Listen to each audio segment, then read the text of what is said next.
Tout à l'heure, j'ai parlé de ce que les femmes attendaient de l'homme. Je ne voulais pas de l'homme. Je vais vous parler maintenant de ce que les hommes attendent de la femme et ne veulent pas de la femme. Je reviens sur ce que j'ai dit tout à l'heure. Les femmes attendent de l'homme qu'il soit modéré dans le domaine du toucher, de tout ce qui est physique, de rapport physique. Ça commence par le baiser, mais c'est aussi la pénétration. Parce que la langue, il y a la langue d'en haut et la langue d'en bas, si on peut dire. Et au niveau de la parole, une certaine discrétion, ne pas raconter tout ce qui vous arrive, etc. Et maintenant, je vais vous parler de ce que les hommes attendent des femmes, ou ne veulent pas des femmes. Au regard, cette fois-ci, non plus de l'ouïe et du goût, mais de la vue et de l'odorat. Eh bien, c'est très simple. Ils ne veulent pas de femmes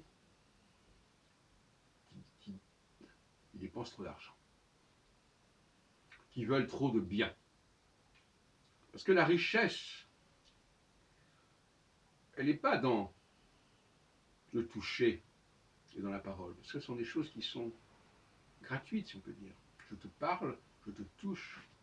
Quand on est ensemble, qu'on fait l'amour et qu'on se parle, on ne dépense pas. En revanche, quand on est dans la vue et dans l'odorat, les parfums, les bijoux, les vêtements de plus en plus coûteux, les visons, l'or, l'argent. Et donc ils ne veulent pas d'une femme qui dépense trop en parfum et en garde-robe. Donc voyez-vous, on arrive à l'idée d'un couple où l'homme n'est pas excessif dans sa façon de parler, dans ce qu'il raconte, n'est pas excessif dans son rapport amoureux, fait les choses comme il faut, et où la femme n'est pas excessive dans son besoin de paraître, de sentir. Quand on pense à une femme dispendieuse, on pense tout de suite aux parures, à la toilette. Le mot toilette d'ailleurs a un double sens, c'est à la fois la toilette au sens des vêtements, mais c'est aussi la toilette de se parfumer, et de toutes sortes de parfums plus ou moins rares, plus ou moins onéreux.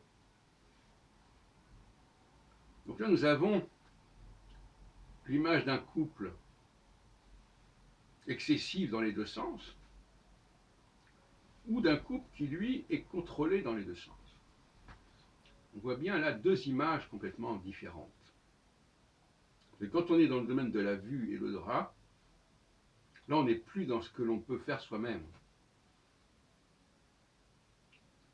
Et d'ailleurs, dans le jardin d'Éden, de quoi parle-t-on? On parle de la conscience de la nudité.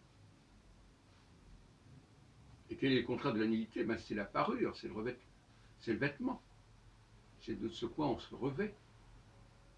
Donc quelque part, la femme, même ici dans le jardin d'Éden, au troisième chapitre de la Genèse, montre déjà un des excès.